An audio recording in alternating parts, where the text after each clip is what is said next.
सत साहिब सतगुरुदेव की जय।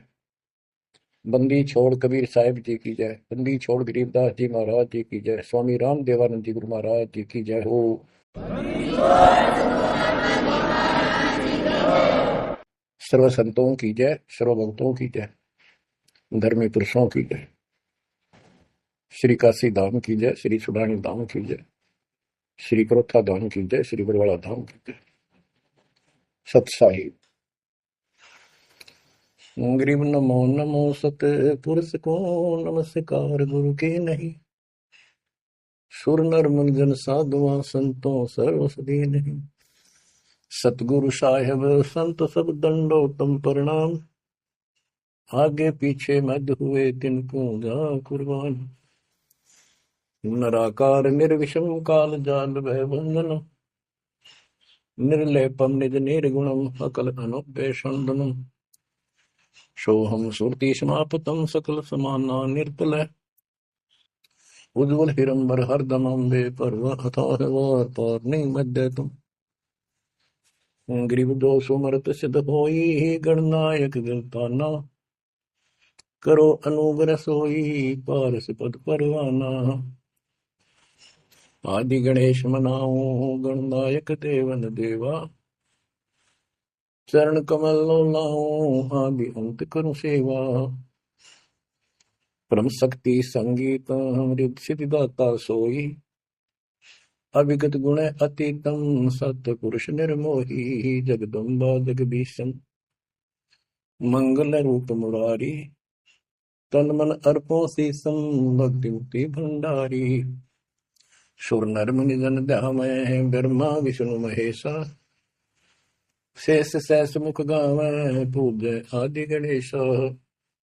इंद्र कुबेर सरीखा वरुण धर्म राय जावै। समर्थ जीवन जी का मन इच्छा पल पावै। 33 कोटि अदारा जावै सहस 88। उतरै बहुदल पारा कट है यम की फांसी। कबीर सतगुरु के उपदेश का सुनिया एक विचार। जय सतगुरु मिलते नहीं जाते नरक द्वार। नरक द्वार में दूत सब करते खेचा तान। उनसे कभू नहीं छूटता फिरता चारों खाने। कबीर चार खानी में भरमता कबहू न लगता पार। सो फेरा सब मिट गया मेरे सतगुरु के उपकार। जय जय सतगुरु मेरे की। जय जय सतगुरु मेरे की। सदा साहिबी सुख से बसियो अमरपुरी के डेरे की। जय जय सतगुरु मेरे की। जय जय सतगुरु मेरे की। सदा साहिबी सुख से बसियो अमरपुरी के डेरे। निर्विकार निर्भय तू ही और सकल वैमा। यदि साधु और सकल वैमा। सब पर तेरी साहिबी। सब पर तेरी साहिबी। तुझ पर साहिब नो। निर्विकार निर्भय। निर्विकार निर्भय तू ही और सकल वैमा। यदि साधु और सकल वैमा। सब पर तेरी साहिब। सब पर तेरी साहिब। तुझ पर साहिब ना। निर्विकार निर्भय। परमपिता परमात्मा कबीर परमेश्वर जी की असीम रजा से बच्चों हमें अपने घर का ज्ञान हुआ। काल के लोक की पीड़ा कितनी भयंकर है, इससे डर बना इसका ज्ञान होने से, और सतलोक के सुख की चाह बनी आपको ये सच्चा मार्ग, सच्चा ज्ञान, सच्चा भगवान और सच्ची भक्ति पूर्ण पूर्ण सतगुरु प्राप्त है। अपनी किस्मत को सराहा करो, ये बंदी छोड़, उस मालिक के गुण गाया करो। ये परमात्मा, हम इतने निकम्मे इंसानों पर आपने कैसे दया कर दी, हम कैसा जुल्म करके आपको छोड़कर इस गंदे लोक में आए। आप कितने दयालु हो। गरीबदास जी कहते सतगुरु आए दया करी, इस गंदे लोक में झांके भी कोई नहीं ऊपर जाने के बाद। गरीबदास जी कहते सतगुरु आए दया करी इसे गंदे लोक में, और उस सुख स्थान को छोड़कर, जैसे केशव और कबीर रूप में जब मालिक दोनों रूप धारण करके आपस में चर्चा करते हैं, हमें समझाते हैं। केशव कहता है कहो कबीर क्यों उतरे ऐसे मुल्क मलिन, इसे मलिन लोक में क्यों आए आप, और वो छोटे हीरे मोती लाल वहां ऐसे सुख सुविधा छोड़े आप। तो कबीर साहब कहते हैं बहुत सागर में आए हैं जीव हमारे लाल, इनके लिए आया गोता मारू स्वर्ग में जब बैठू पाताल, गरीबदास ढूंढता फिर अपने हीरे मोती लाल। देखो, सतगुरु आए दया करी ऐसे दीन दयाल, बंदी छोड़ वृत्तास का उसका गुण है। बंदी छोड़ काल के लोक से छुड़वाने वाले, और जक्ष अग्नि प्रतपाल हमारा पालन पोषण धारण पोषण करने वाले वही हैं। आपको इतना ज्ञान सुना दिया और सुना रहे हैं, इस ज्ञान से आपके अंतःकरण में ये फाइनल हो जाएगा एक दिन, क्योंकि बार बार कोई वस्तु सुनते हैं उसका धीरे धीरे असर बनना शुरू होता है। तो बच्चों, परमात्मा प्राप्ति के लिए हम बहुत समय से प्रयत्न करते आ रहे हैं, युग बीत गए अपने को युग। अब आपको सरपंगी साक्षी के अंक की वाणी सुनाता हूं, क्योंकि इस अमर वाणी से, अमर ग्रंथ से हमारे को ये पता चलेगा कौन सी साधना गलत है, हम किन को संत साधु मानते थे, वो कितने सफल रहे या असफल रहे। ग्रीव चुंडित मुंडित भद्रा, मोनी मैल न पावे, धूमर पान ठडेसरी ये दो जग धक्के खावे। चुंडित, बड़े बड़े जटाधारी, बाल रखे हुए हों, कंठी माला पहन रखी हो, कान कून पड़वा रखा हो, या रखो वैसे मूंड मुड़वा रखे हो, गले में मालाएं हो, राख लपेट रखी हो, या कति सिर कोरा कचकोला कटा रखा हो उस तरह करवा कर, और गेरवे कपड़े भगमा कपड़े पहन रखे होते हैं, कुछ सुर पे पीवे, और ठंडे स्त्री खड़े होकर तब करते हैं, ठंडे स्त्री बोलते हो। तो कहते हैं गरीब चुंडित मुंडित भद्रा, मौनी मैल न पावे, कुछ मौन रखते हैं, ड्रामा करते हैं, ढोंग करते हैं कि साधु बोलता नहीं भाई, 6 साल से मौन बैठा है, और संकेतों से काम करे सारा, बात कहीं वो लिख के दे दे, वैसे संकेत कर दे, पानी पीना है मुंह का हाथ लगा दे। तो ये सिर्फ पाखंड है, भक्तिहीन इंसानों के ये कर्म है। गरीब चुंडित मुंडित भद्रा, मोनी मैल ना पावे, धूमर पान ठडेसरी दो जग धक्के खावे। दो जग माने नरक, ये मैल नहीं पावे, सतलोक प्राप्त नहीं कर सकते, ये नरक में धक्के खाएंगे। गरीब योग नहीं यो रोग है, जब लग नाम न चीन, घर घर द्वारे भटकते भेख बिना यकीन। ये योग माने साधना भक्ति नहीं है, ये तो मान बढ़ाई का रोग लगा हुआ है। जब तक सच्चा नाम निज नाम नहीं मिलेगा, सच्ची भक्ति नहीं मिलेगी, ये जन्म मरण का रोग यूं का यूं बना रहेगा। और घर घर द्वारे भटकते भेख बिना यकीन। गिर देख लिया तो क्या हुआ, जब लग नहीं विवेक, तीन काल निपजे नहीं, नहीं मिटे कर्म रेख। ये देख लेना होता है, किसी विशेष पंथ में उसकी वेशभूषा ग्रहण कर लेते हैं, दीक्षित माने जाते हैं। जैसे वैष्णव परंपरा के व्यक्ति एक कंठी माला गले में डालते हैं, सफेद बाणा पहनते हैं, तिलक लगाते हैं, बड़ी बड़ी दाढ़ी पूछ रखते हैं, इनको वैष्णव साधु बोलते हैं। दूसरे कनपाड़े हैं, कान पड़वा लेते हैं, उनमें बाला जैसी मोटी मोटी मुद्रा डालते हैं, बड़ी बड़ी जटा रखाते हैं, सुल्फे पीते हैं, चिमटे रखे। गरीब देख लिया तो क्या हुआ, जब लग नहीं विवेक, तीन काल निपजै नहीं, नहीं मिटे कर्म रेख। कि ये अलग से कोई वेशभूषा बना के भाई ये आडंबर कर भी लिया, बिना विवेक बिना ज्ञान के इससे कोई लाभ नहीं होगा। तीन काल निपजै नहीं, यानी कदे भी लाभ नहीं होगा, कभी भी नहीं मिटे कर्म रेख, यानी कर्म के दंड पाप कर्म नहीं कटेंगे। गरीब अधः कपाली तपत है, तल सिर ऊपर पैर, दम का खोज न जाने ही, क्या देही सो बैर। क्या बताते हैं कि कोई ऊपर न पैर कर आसन पर नीचे सिर करके तपता है, कोई किसी प्रकार से कठिन साधना करता है कि तुम श्वास के सिमरण का, दम का खोज न जाने ही, क्या देही सो बैर। आप ठीक से भक्ति नहीं जानते, जो श्वास का सिमरण है उसका ज्ञान तुम्हें नहीं है, फिर इस शरीर के साथ क्यों दुश्मनी कर रखी है, इसकी दुरुक्ति कर रखी है, इसको इतना कष्ट दे रहे हो। गरीब यादे ही सोंगी नहीं, महंगी रत्नो मोल, जय जाने तो राम जप, नहीं कुल कपाट न खोल। यादे ही मनुष्य शरीर इतना सस्ता नहीं है, युगों युगों अच्छे पुण्यों के कारण, धर्म भक्ति करने के कारण मानव शरीर प्राप्त होता है। इसको ये बहुत कीमती है, इसको ऐसे बकवादों मत को। फिर तो साधना नहीं करते, करते हैं तो ये शास्त्र विरुद्ध करते हो, ये सब गलत बताइए।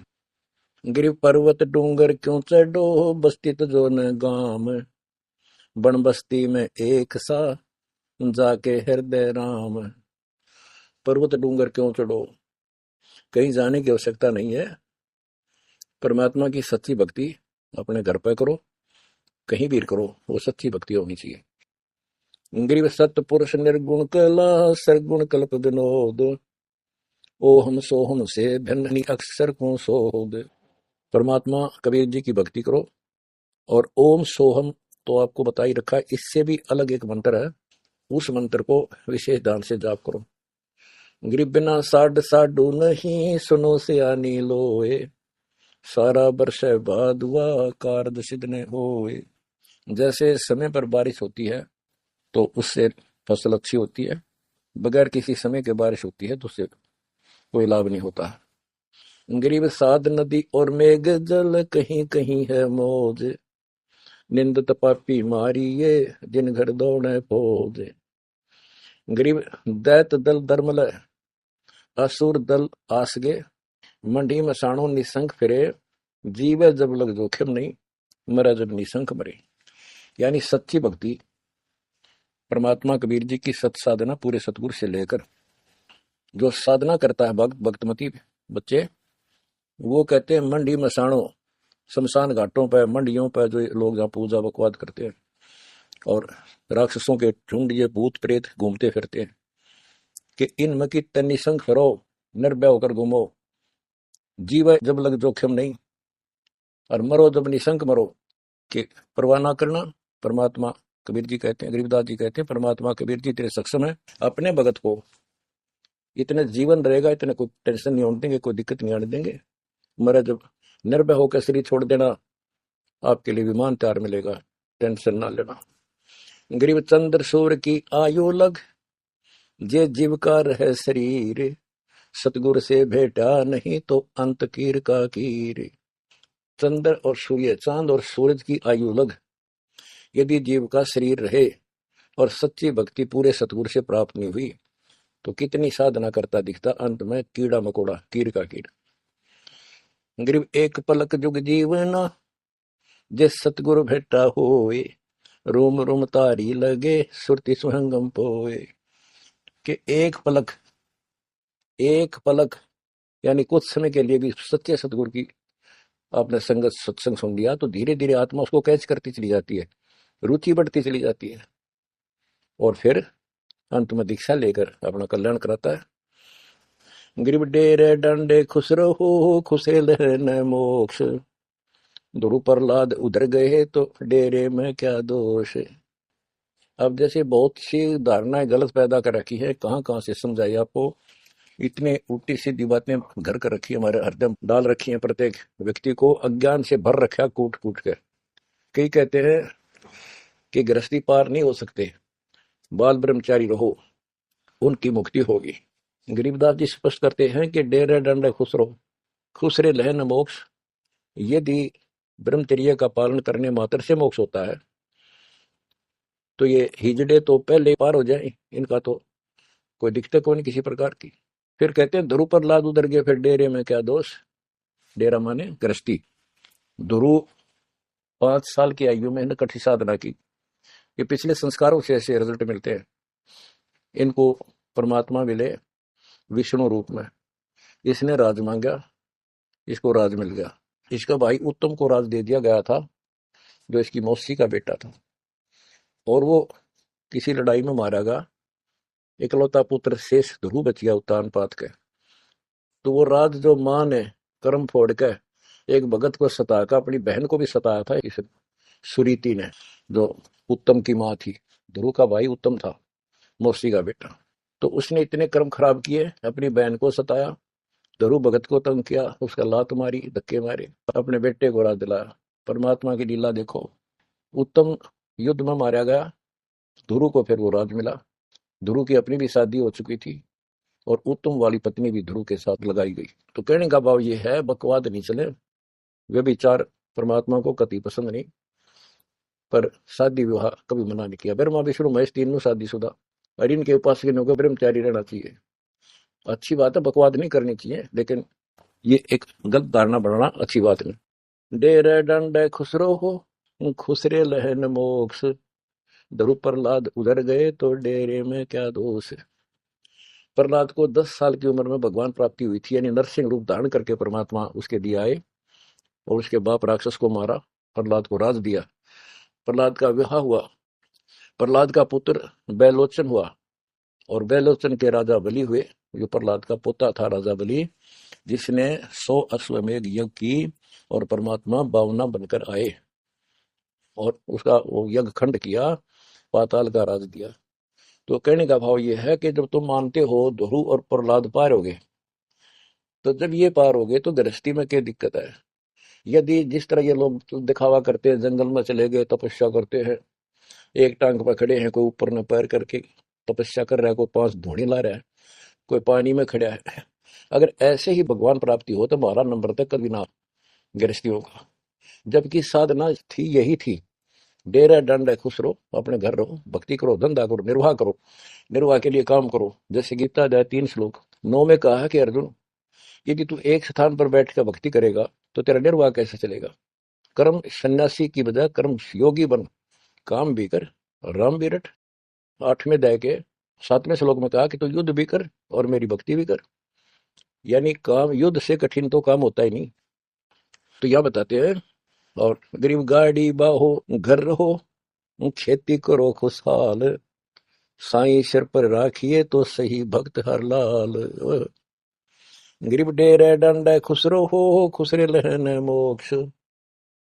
ध्रुव प्रहलाद उधर गए तो डेरे में क्या दोष। जैसे गलत धारणाएं पैदा कर रखी है कि मोक्ष तो उसको प्राप्त होगा जो घर छोड़ जाएगा, जंगल में कठिन तपस्या करेगा, परिवार का मोह त्याग देगा और ब्रह्मचारी जीवन जिएगा। तो यहाँ गरीबदास जी स्पष्ट करते हैं कि डेरे डंडे खुश रहो, ये खुसरे लहना मोक्ष। अपने घर पर रहो आराम से। यदि ब्रह्मचर्य का पालन करने मात्र से और जंगल में बैठ जाने से मोक्ष होता है, तो ये खुसरे इजड़े तो सारे पार हो जाए। नहीं, ऐसा नहीं है। आप मानते हो ध्रुव पार हो गया, आप मानते हो प्रहलाद पार हो गया। ध्रुव 5 साल की उम्र में भक्ति के लिए निकला, कठिन साधना की, उनका विश्वास देखकर भगवान ने उनको दर्शन दिए। ध्रुव को राज की चाह थी और कुछ नहीं मांगा था, क्योंकि कारण क्या था, उत्तानपाद राजा था और ध्रुव की माँ उसकी पत्नी थी, यानी राजा की रानी थी। उसको कोई संतान नहीं हुई, वृद्धावस्था हो गई थी, आधे से ज्यादा उम्र हो गई थी। तो उसकी ध्रुव की माँ सुनीति थी। सुनीति ने अपने घर जाके अपने माता पिता से अपनी छोटी बहन सुनीति राजा के लिए मांगा। कारण ये था कि एक दिन नारद जी आए। नारद जी ने बताया उस सुनीति को, ध्रुव की माँ को, कि राजा दूसरी शादी करे, उसके बाद आपको पुत्र पहले होगा, उसको बाद में होगा, वैसे संतान नहीं होगी, यह संयोग है। रानी ने राजा को मनाया, अपने घर वालों से रिक्वेस्ट करी, आखिर में उस लड़की छोटी बहन को राजा के शादी करवा दी। अब सुरीति ने ये ईर्ष्या होगी कि मेरी बहन ने मेरा जीवन बर्बाद कर दिया, एक बुढ़े का ब्याह करवा दिया मेरा, मैं किसी राजा के शादी होती, स्वतंत्र रहती। जब विवाह करके राजा आ रहा था, सीमा के ऊपर कहा, यहाँ लेके आ रहा था अपनी सुरीति सेकंड पत्नी को, राज की सीमा पे जाके रथ रुकवा लिया और बोली, वो सुरीति, मेरी कंडीशन है, ये मानोगे तो मैं आगे कदम रखूंगी, नहीं मैं तेरे साथ नहीं जाऊंगी। राजा ने पूछा, क्या बात है? कि जो मेरी बहन है उसको निकाला दे दे, उसको अलग रखेगा, उसको खाने का भी माप तोल के देना होगा, दुहागन करेगा। इसमें काफी कंडीशन होती, दुहागन के लिए अलग से मकान बनाया जाएगा। राजा ने मान लिया। और दूसरे ये होगा कि जो मेरा पुत्र होगा उसको राज मिले, मेरी बहन के पुत्र को राज न मिले। इस तरह की शर्त सारी राजा ने मान ली। आगे फिर पहले ध्रुव हुआ। ध्रुव जब उत्पन्न हुआ उस समय माँ वैराग्य में थी, घर से अलग दूसरी जगह रखा हुआ था। और ये बहुत लंबी कहानी है, इतना यहाँ नहीं बता पाऊंगा। तो उत्तम को राज दे दिया, ध्रुव को धिक्कार दिया, भगा दिया उसकी माँ ने। तो ये लंबी कहानी है, यहाँ इतना समय नहीं मैं आपको बता पाऊंगा। तो ध्रुव परमात्मा से राज लेने के लिए माँ से पूछा ध्रुव ने, माँ उत्तम को राज किसने दिया? बेटा भगवान देता है, परमात्मा ने दिया, उसके भाग में लिख दिया, तेरे भाग में नहीं है। तो ध्रुव बोला, मैं भगवान से राज लूंगा। यूं कहकर छोड़ कर चल पड़ा। 6 महीने तक एक पैर पे खड़ा होकर, या जैसे भी तपस्या खूब की, जाप किया। पिछले संस्कार से होता ही है, वैसे तब तो दुनिया करती है। पिछले युगों का बहुत संस्कार भक्ति करते करते आए हुए थे, और वो काफी संग्रहित थी, उसके प्रतिफल में मालिक ने उनको ऐसा कुछ कर दिया। परमात्मा प्रकट हुए, बोले, भाई क्या मांगता है बोलो। मुझे राज चाहिए भगवान, मुझे राज दो। ठीक है, राज दे दिया कि पहले तो यहाँ कर, फिर तुझे ऊपर एक अलग अलग से ब्रह्मांड बनाकर, तुझे अलग से नगरी बना के दूंगा द्वीप। ध्रुव प्रहलाद वापस आ गया उधर से। ये दोनों बड़े हो गए, उत्तम भी और ध्रुव भी। उत्तम का विवाह भी हो गया, ध्रुव का विवाह भी हो गया। उत्तम मारा गया एक राजा से युद्ध होने से, तो राज भी ध्रुव को मिल गया। और उत्तम वाली जो पत्नी थी वो भी ध्रुव के साथ लगाई गई। तो कहने का भाव ये है, गरीब डेरे डंड है, खुश रहो, खुश रहे लेना मोक्ष। ध्रुव प्रहलाद उधर गए, तो डेरे में क्या दोष? जैसे ध्रुव ने शादी कराई, ध्रुव की भी संतान हुई, और आपके तो ये पार हुआ। तो ये डेरे में था, घर में था, गृहस्थी में था, तो पार हुआ। तो भी पार हुआ, कितना पार हुआ? वो पार होना अलग अलग स्टेजेस है। एक तो स्वर्ग तक पहुंच गया, पार हो गया। ये स्वर्ग तक पहुंचने को पार मानते थे। और प्रहलाद प्रहलाद भगत की 10 साल की उम्र में परमात्मा मिले, नरसिंह रूप धारण करके उसकी रक्षा की। उसके बाप राक्षस को मारा, प्रहलाद को राज्य दिया, और उसने शादी कराई प्रहलाद ने बड़ा होकर के। उसके एक पुत्र हुआ बैलोचन, और बैलोचन का पुत्र हुआ राजा बलि। यानी प्रहलाद का पोता राजा बलि था, जिसने 100 अश्वमेघ यज्ञ की थी। और भगवान बावना रूप धारण करके उसकी 100वीं यज्ञ को खंड कराने के लिए गए थे। तो कहने का भाव ये है कि गरीबदास जी कहते, डेरे डंडे खुश रहो, खुश रहे लेना मोक्ष। ध्रुव प्रहलाद उधर गए, यानी का उद्धार हो गया। कितना हो गया वो उस भक्ति से पर निर्भर करता है। तो इस गृष्टि में क्या दोष? बच्चों, ये वाणियां कैप्सूल रूप में बना रखी हैं, जैसे पुड़िया होती है।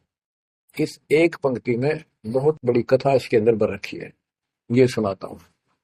गरीब ज्ञानी को सतगुरु मिले, खोजी दीन ताड़, सिर पर सत कबीर है, उड़ी भरम की बाढ़।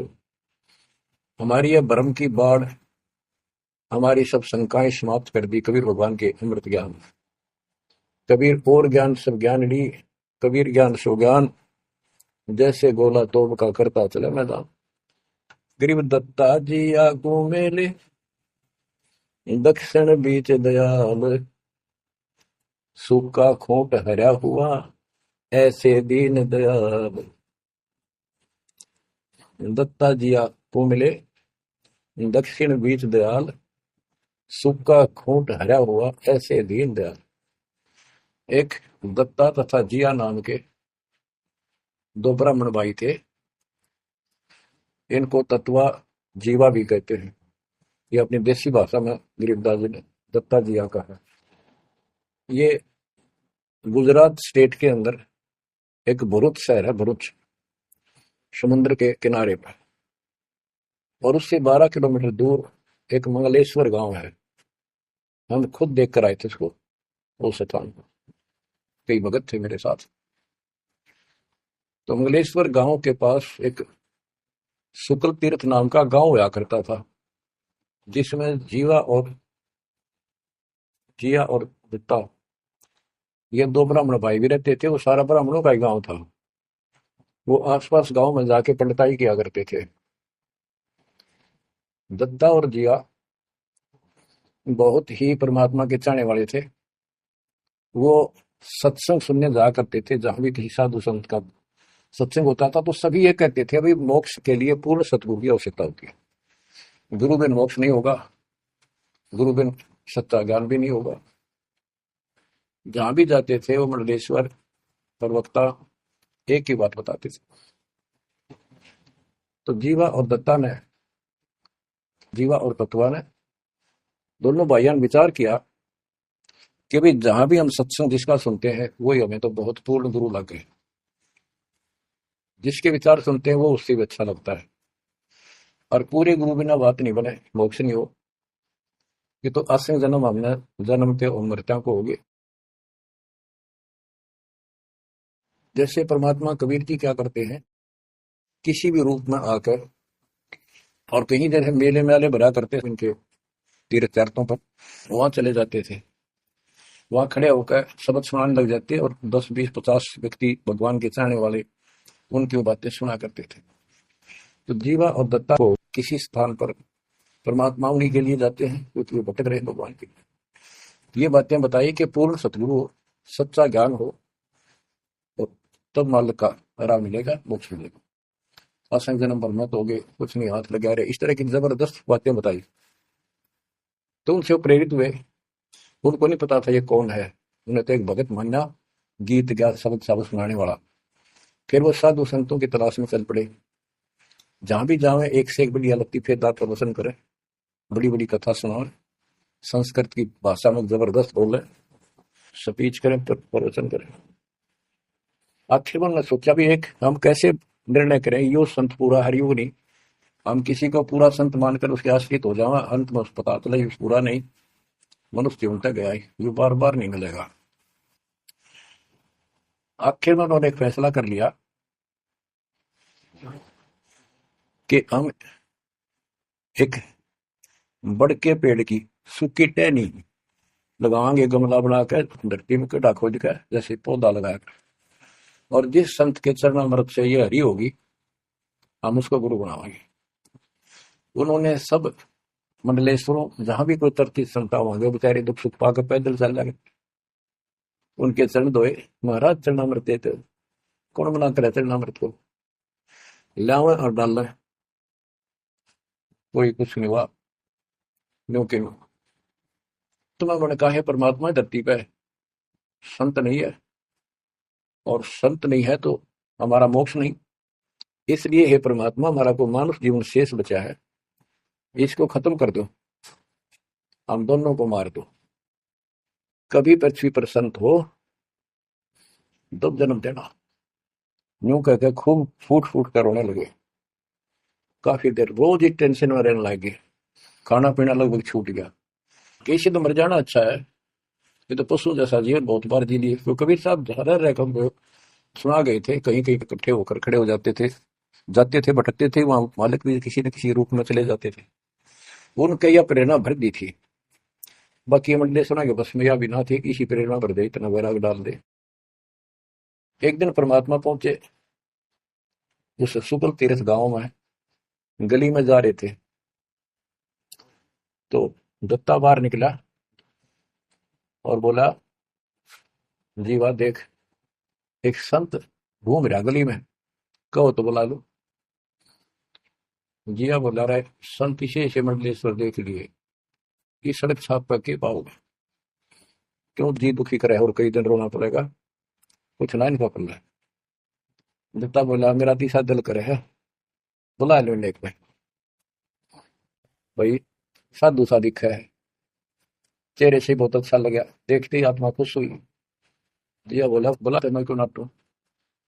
वो तो बुला लिया, एक बैठने का मुद्दा सा दे दिया, सटूल सा, बैठो महाराज बैठो। दत्ता, ला जीवा ला, तो परात निकाल के थाली महाराज के चरण दो के, और जा जिया उसमें डाल दे।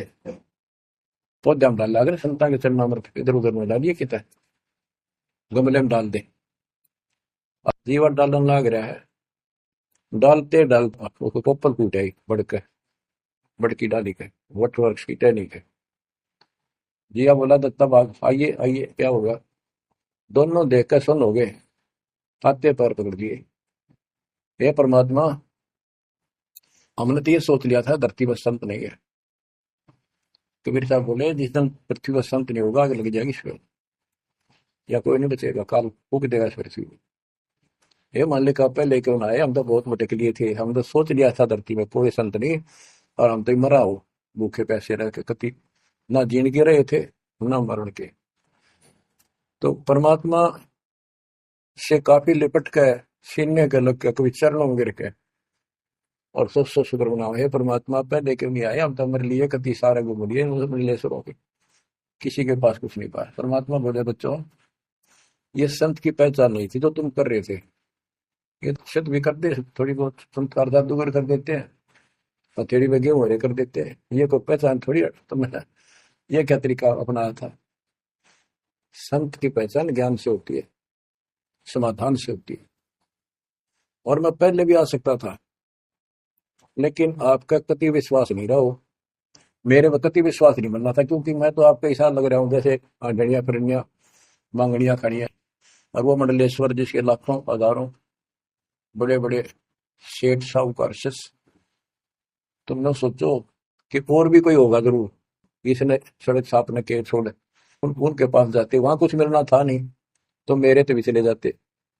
गुरु के प्रति नाम दीक्षा लेने के बाद स्वप्न में भी नहीं आना चाहिए कोई नकली संत। लेकिन कबीर साहब ये भी कहते हैं कि जब ल गुरु मिला नहीं साचा, तब ल गुरु करो 10 पाचा। पूरा गुरु ना मिला, इतने चाहे 100 छोड़ दो, 10 20 कितने छोड़ने पड़ो, त्याग दो, लेकिन मेरे प्रति तुम्हारी अविश्वास हो जाता तो मेरे से खत्म हो जाते आप। इसलिए मैं लास्ट में आया हूं, तुम्हारी सारी फटक निकल ली, तुम कभी थक कर और छक कर बैठ चुके थे कि कोई कितना कुछ नहीं किसी के पास, ये सिद्धि भी कोई ना इनके पास, ये बनने इनकी फेल कर दी ना, कोई इनको चमत्कार भी कर दिया उतार लिए, इसलिए फेल करी कि ये पहचान संत की नहीं होती। लेकिन तुम मेरे पिछले संस्कार ही थे, इसलिए मैं काल के मुंह में तुम्हें नहीं जान दे सकता। एक भक्ति करो। अब उन्होंने सब वो बकवाद पूजाएं जो यजमान बना रखे थे वो छोड़ दिए, कोई किसी का झाड़े झूड़े लाना या किसी के मृत्यु पे जन्म होने पर किसी का नहीं ले जाना छोड़ दिया, सत साधना करने लगे, जमीन की अपना खेती करें, और परमात्मा की कृपा से बढ़िया गुजारा हो गया। ब्राह्मणों को इस बात की इच्छा होगी, इन्होंने तो धर्म बदल लिया और हमारी सब क्रियाएं छोड़ दी, उस स्कूल को जाति से घेर दिया, निकाल दिया। फिर क्या होता है, चलो निकाल ले, रो जाति तो कोई फर्क नहीं पड़ता, उन्हें तो अपना कमा के खाना था और भक्ति करनी थी, मोह पाना था। एक का लड़का था, एक का लड़की थी, दोनों भैया जवान हुए, ब्राह्मणों को यहाँ शादी के लिए जावे, रिश्ते के लिए लड़की का सब मना कर दिए, तुम तो जाति बहिष्कृत हो, हम तुम्हारी कन्या का वहां नहीं लेंगे, रिश्ता नहीं बनेगा। दोनों टेंशन में आ गए। कबीर साहब बोले, ऐसे करो, तुम ये अफवाह फैला दो कि भाई जीवा का लड़का और दत्ता के लड़के की शादी कराएंगे उस दिन, और तक हमारे बच्चा ने उठता नहीं, हमने तो आपस में ब्याह करना पड़ेगा इनका। ये सारा सुसराट फैला दिया, पंडितों की पंचायत हुई। उन्होंने कहा भाई विचार किया कि ये तने तुम में होगे सो होगे, फिर बच्चों का क्या दोष है। बच्चा ना ब्याह होगे भाई, ये तो जुल्म हो गया, कति दिन भ्रष्ट हो जाएगा। बाण भाई का ब्याह कहते वाद रहे कति दुनिया थूकेगी हमारे गांव के गांव को।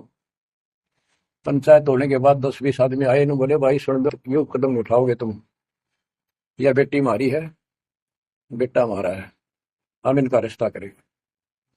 दोनों का रिश्ता हो गया। परमात्मा बोले देखा बेटा, मांग लेगी ना फटकड़ी, रंग भी आया चोखा, हो गया ब्याह भी हो गया, अब सारे काम हो गए, टेंशन ना लो।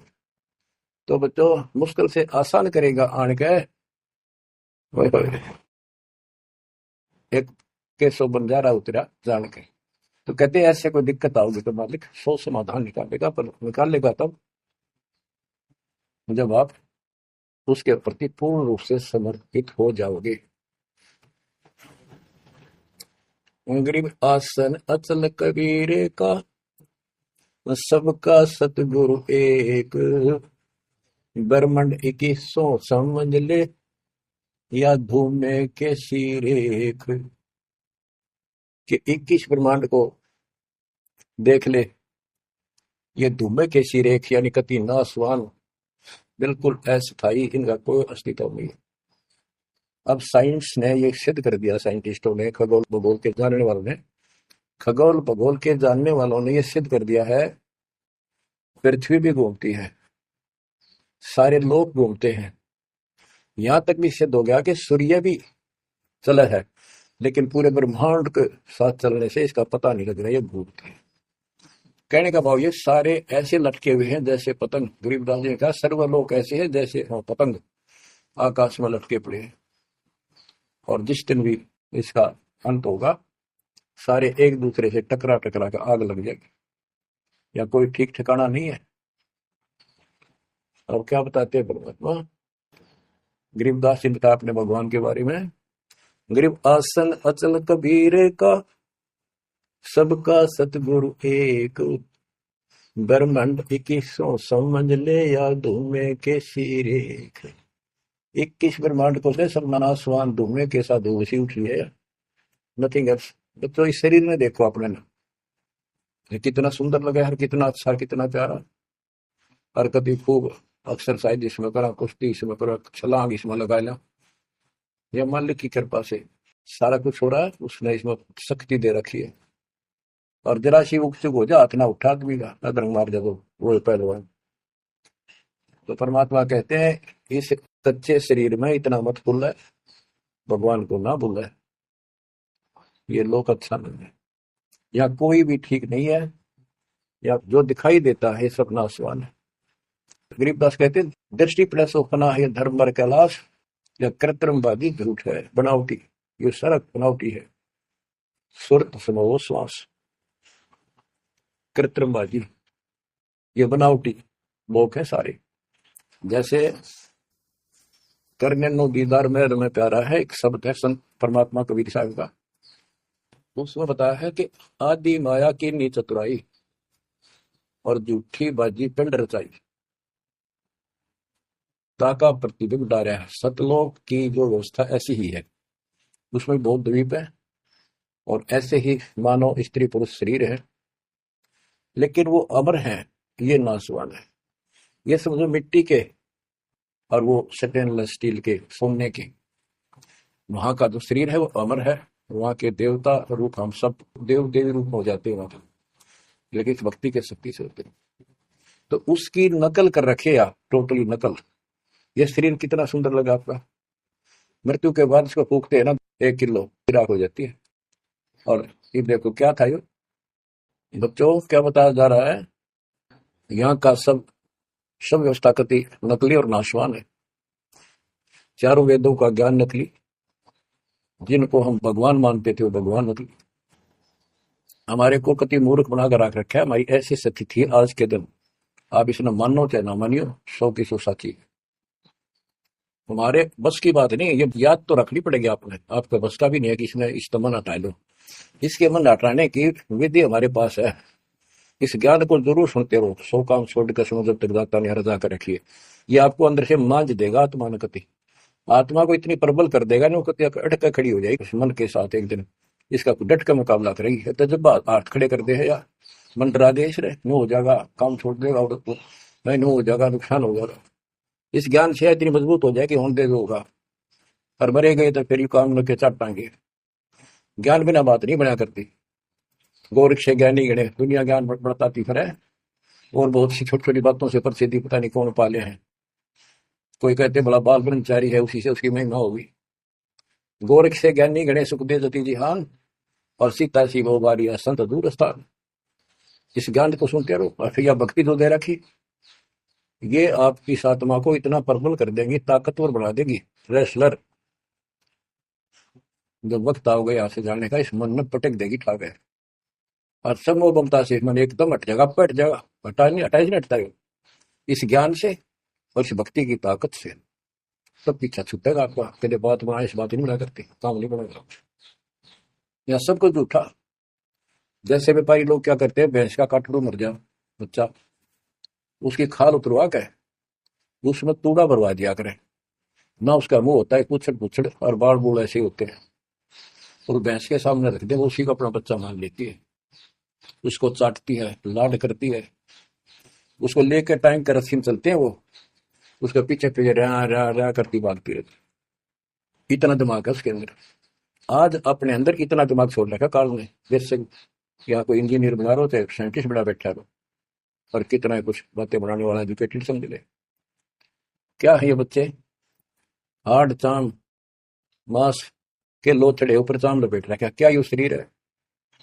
और इसमें इतना मोह बढ़ा दिया, हमारे बस का नहीं, हो ही नहीं सकता। वो वैसे ने कौन समझावा कि ये ऐसा नहीं है, इसमें कुछ नहीं है।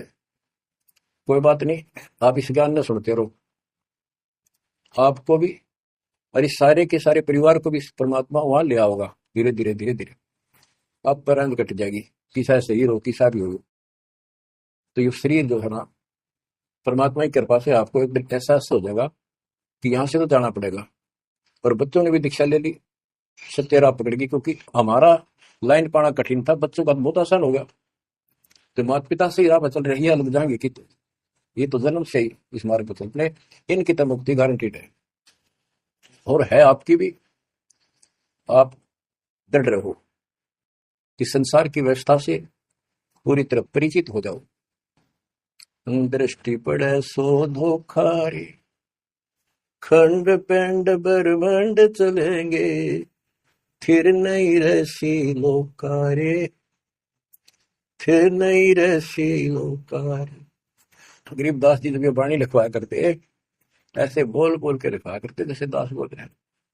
एक तो इसमें लिखने वाले को टाइम मिल जाता, और उनकी आंखों से आंसू निकलते थे। देखिए किसे बोल खुला रखे, और प्रकार में जन्म कर रखा है परमात्मा के बच्चों के साथ। दृष्टि पड़े सो धोखारी, खंड पेंड ब्रह्मांड चलेंगे, फिर नहीं रहसी लोकारे, फिर नहीं रहसी लोकारे। रजगुण ब्रह्मा तम गुण शंकर, सतगुण विष्णु कहावरी, चौथे पद का वेद नियारा, कोई बिरला साधु पावरी। बच्चों कितना क्लियर ज्ञान, ये सूक्ष्म वेद है, वेद। जैसे मार्कंडेय पुराण में आपको दिखाया, रजगुण ब्रह्मा, सतगुण विष्णु, तमगुण शिव, ये तीन प्रधान शक्ति है काल की, और यही तीन गुण है, यही तीन देवता है। कबीर साहब ने सूक्ष्म वेद में कहा है, गुण तीनों की भक्ति में भरम पड़ो संसार, कह कबीर निज नाम बना, कैसे उतरो पार। तीन गुणों का मतलब, तीन देव की जो करते भक्ति, उनके कबू ना हो मुक्ति। बता सीधी इस बात ने कोई कह तो पर विश्वास होता अपने। अब तो इतने प्रमाण धर दिए ठाक है, इस मन में गुंजाइश नहीं छोटी मन को कि ये बकवाद कर दे झूठ से, या आपकी किस्मत जोर करनी कि आपने इसको ध्यान से सुन लिया, समझ में आ गई। रजगुण ब्रह्मा, सतगुण विष्णु, तम गुण शिव जी, स्पष्ट कर दिया गरीबदास। और चौथे पद का इनका पिता चौथा, इन अपने पिता का भी नहीं पता आज तक, क्या माया बुका दे है न, इसने उसको धमका रखा कि मेरा भेद नहीं दे देगी, या इसके वश पड़ेगी, तो क्या करे बेचारी। ऐसे औरत को ऐसे दबा के रखा जाता, और उस प्रधान है आप, इसी कारण से। तो चौथा इनका पिता ज्योति निरंजन है, और कबीर साहब कहते हैं चार बोला है छोड़ा है और पांचवें को जावे कह कबीर सो मुक्ति पावे हम पर आवे। रग यजु है श्याम अथर्व चारों वेद चित भंगी रे सूक्ष्म वेद वाच साहिब का सोहन सा सतसंगी रे। ये दुर्वेद अध्याय 40 श्लोक 10 में कहा है कोई तो परमात्मा को साकार अवतार लेकर रामकृष्ण के रूप में मानता है और कोई निराकार कहता है पृथ्वी पर आता है कोई नहीं। परमात्मा साकार है या निराकार है वो तत्वदर्शी संत बताते हैं। गीता अध्याय 4 श्लोक 34 में यही कहा है कि तत्व ज्ञान को उन तत्वदर्शी संतों के पास जाकर समझो उनको दंडवत प्रणाम करो तब वो तत्वदर्शी संत में उस परमात्म तत्व का ज्ञान कराएंगे। यो ज्ञान आता कहां से है?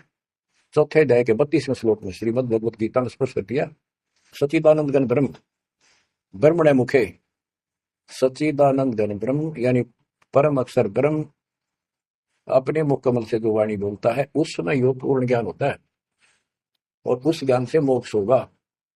वो ज्ञान कोई तत्वदर्शी संत बताएगा। इससे सिद्ध है न वेद में वो ज्ञान न वो गीता में हो गया चितभंगी टिपके ढूंढा उसने भ्रमित ज्ञान है इनके इनकम्प्लीट ज्ञान है। रग यजु है श्याम अथर्व चारों वेद चित भंगी रे सूक्ष्म वेद वाच साहिब का सोहन सा सतसंगी रे। आज आप वो सूक्ष्म वेद बांच रहे हो सुन रहे हो पढ़ रहे हो आप हो वो सत्संग सूक्ष्म वेद बांच साहिब का सोहन सा सतसंगी रे। बच्चों आप वो सूक्ष्म वेद सुन रहे हो पढ़ रहे हो बांच रहे हो आप वास्तव में सत्संगी हो। अलंकार अग है अनुरागी दृष्टि मुष्टि नहीं आवे रे अकय लोक का वेद न जाने फिर चार वेद के गावे। जब तुझे ऊपर के अकय लोकों का ज्ञान नहीं अकय लोक वो चारों अमर लोकों को अकय लोक भी कहते हैं और लास्ट वाले को नाम भी और अकय लोक भी कहते हैं ऊपर वाले को। अकय का अर्थ होता है जिसने आज तक किसी ने ना बताया हो ना कहा हो उसकी जानकारी। तो ऊपर का ज्ञान तुम्हें है नहीं। इन चार वेदों ने कितना पढ़ लो कितना कंठस्थ याद कर लो कितना इनके अनुसार साधना कर दो मोक्ष नहीं हो सकता। बच्चों कमाल की बात देख लो ये वेद ऋषि पट का जख मार कैसे देगा किससे समझ में आए। कबीर साहब कहते गुरु बिन वेद पढ़े जो प्राणी समझे अनुसार रहेगा। चारों वेदों में कितना भी और मंत्र नहीं है। यजुर्वेद अध्याय 40 मंत्र नंबर 15 में एक ओम नाम है स्पष्ट लिखा है उसमें ओम करतु समर किलवे समर करतु समर। ओम नाम का जाप काम करते कर शुरू विशेष करते समझ का मनुष्य जीवन का और कसक के साथ नथिंग एल्स और कोई भी क्रिया। ऐसे गीता चारों वेदों का सारांश है। 8वें अध्याय के 13वें श्लोक में लिखा है ओम इति एक अक्षरम ब्रह्म व्यवहारण मां मनुष्य यह प्रयाति तदन देह सयाति परमाम गति में। मुझ ब्रह्म का केवल एक मंत्र है इसका एक अक्षर का अंतिम सांस तक इसकी जो भक्ति करता है इससे प्राप्त होने वाली मुक्ति प्राप्त करता है ब्रह्म से। श्री देवी महापुराण के अंदर 6ठे स्कंद में हिमालय राजा को देवी फाइनल कर देती है कि राजा तू और सब बात छोड़ दे मुक्ति चाहता है तो मेरी साधना ही जा तो ब्रह्म की भक्ति कर। उसका ओम नाम है वो ऊपर दिव्य आकाश रूपी ब्रह्म लोक में रहता है तेरा कल्याण वहां चला जाएगा। गीता अध्याय 8 श्लोक 16 में कहा कि ब्रह्म लोक में गए हुए पुनरावृत्ति में उनकी जन्म मृत्यु सदा रहेगी। अलंकार अग है अनुरागी दृष्टि मुष्टि नहीं आवे रे अकय लोक का वेद न जाने चार वेद के गावे। गीता अध्याय 15 श्लोक 4 में कहा है कि ज्ञान की प्राप्ति के पश्चात परमेश्वर के उस परम पद की खोज करनी चाहिए जाने के बाद साधक फिर लौट कर संसार में कभी गया था। आवे जावे सो हंसा कही है परम हंस नहीं आया रे 5 तत्व 3 गुण दूरा या तो कहिए माया रे। सुन मंडल सुख सागर दरिया परम हंस परवाना रे सतगुरु मंडी वेद लखाया है सतलोक निदाना रे। वो परम पद, वो परम स्थान, वो सतलोक है। जा जाने के बाद लौट कर गए। अगम दीप अमरापुर कोई, जा हिल मिल हंसा खेल रे, दास गरीब देश है दुर्लभ, साचा सतगुरु बेल रे। दास गरीब देश है दुर्लभ, साचा सतगुरु बेल। अगमदीप अमरापुर कोई, अमरपुर, अमरपुरी सतलोक अविनाशी परम धाम सनातन परम धाम। जा हिल मिल हंसा खेल रे, वहां मौज मस्ती से में रहते भक्त सारे बच्चे। दास गरीब देश है दुर्लभ, साचा सतगुरु बेल। वो लोक, वो देश बहुत दुर्लभ है, लेकिन सुलभ है सच्चे सतमुख से। तो बच्चों, आपके ऊपर दाता ने कसर नहीं छोड़ रखी। इस सत्संग ने सुनते रहियो। इसके या थोड़े दिन की रजा घड़ी नहीं हुआ करती, काल में सुहान देनी आप अच्छी तरह ठीक से विचार करने बैठ के। कोई बात ना, ये रिकॉर्ड हो रहे हैं, इनको आप बाद में आपको दिए जाएंगे। रोज दिल्ली सुनो और भक्ति करना, और परमात्मा की कृपा से का बेड़ा पार होगा तुम्हारा। नोट कर लेना, सह परिवार सतलोक जाओगे। मालिक आपको मोक्ष दे, आपकी बुद्धि मालिक में दृढ़ करे, सिकंदे लोक की यथार्थता तुम्हारे सामने आंखों का आगे घूमने लग जा, और सतलोक की चाह प्रबल हो जा। जहां साता भसा हुई, मन कर्म वचन सुमरियो सोच। परमात्मा आपको मोक्ष दे, सदा सुखी रखे। सत्साई।